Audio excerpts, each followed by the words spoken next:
So it's day 13, and I would say this is just going to be the fasting that turned into the documenting of food, the addiction, and then into the PTSD, which goes into the mental health.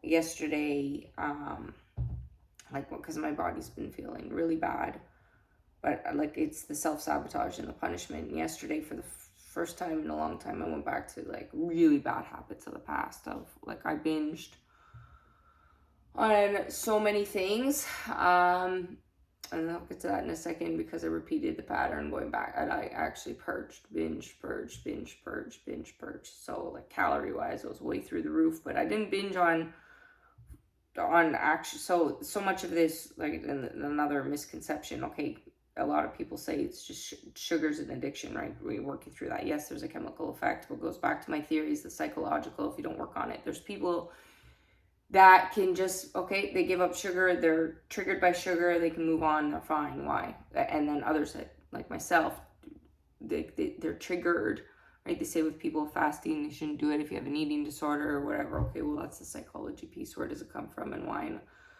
And in this, right, when you fast or when you go through different things and then you're actually exploring it, you can understand yourself more because of the restriction. Restriction create something in the brain to trigger something else. Pain, a trigger, because we all have that, triggers something else. Okay, well, I'm very aware. Like I went to the doctors yesterday, right? I'm feeling physically not good. I'm in a situation that's not good. And what is that? Where does it come from? All eating disorders have really, so it's low self-worth. Any addiction, low self-worth. Okay, where does that come from? Those triggered your environment. Okay, let me just, I avoid a lot of things, but I'm like, you know what? I got to speak candidly a little bit more so it makes sense, because the only truth I ever speak clearer is to the truth to myself, to this video. And I say that because not having a voice is why I'm ill.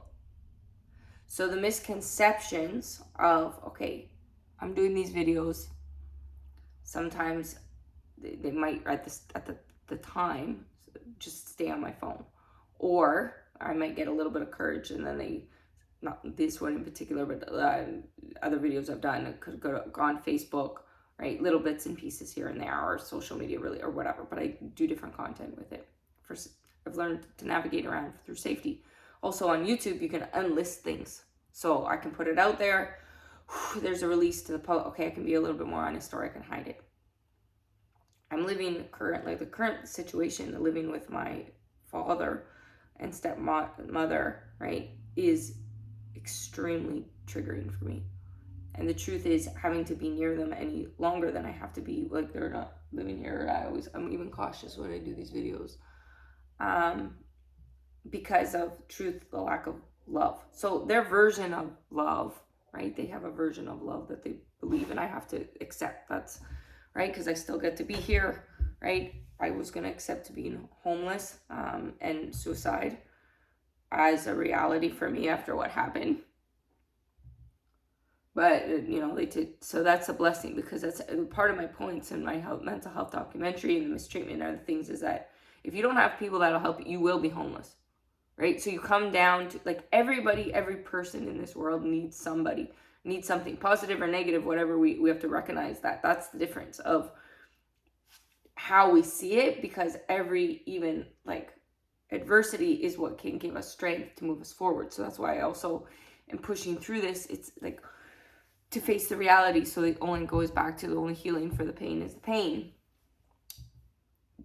And because I've run my whole life, but I didn't realize I was running my whole life, right? I was forced, without getting into dealing with a lot of things in 2020, but it physically took, the mental, but also the physical taken, and the more that was taken from me, the more and more, okay, that brings back the depression. I wanted to live, but I couldn't. I'm restricted. Okay, you take it's Maslow's hierarchy of needs, right? I'm a survivor at my core because of the things that have happened to me, and that's that reptilian brain and those pieces, which I really understand. Okay, now you're taking away food, taking away stuff, more and more, you're going to get more into that survival mode, and that's, right, where we come out and, like, how do you respond? Well, the more you can train the brain to not respond in a reaction to the things around you, right? That's one thing. But it physically kills you unless you get it out of the body, that energy. So I'm taking in the energies because I have to navigate around everyone else's personality, and it's killing me. And I'm trying to get enough strength then to get out. But that's as I lose, I lose more and more and more and more. Well, it's physically killing me, so it's why I want to kill myself, because it doesn't seem to turn around. And the real, true reality is real reality. What I've done in this life, without getting into the things to draw attention to the cause of the injustice, because it's the injustice killing me, I really should see help. And the fact that I don't makes me not want to live in this world. That's a truth. That's the truth. I live in Canada. I'm calling out every person that works in a position of power, because it's in Canada that everyone did these things to me. When they could have helped, they didn't. They chose their job. They chose over doing the right thing. The misconception, the perception. I just had to know who I was, and that's what I've been doing in the last number of years. And it coming back around to, yesterday, that it's that self-sabotage and that abuse, because the guilt of the things in myself that I don't, deserve to be happy, and that comes from, right? I started being abused at such a young age. I'm trying to cut that out of me. But it's like, that's where this bipolar is. It's like we have two things in our brain. We're good enough, not good enough. Fighting that. Some people don't.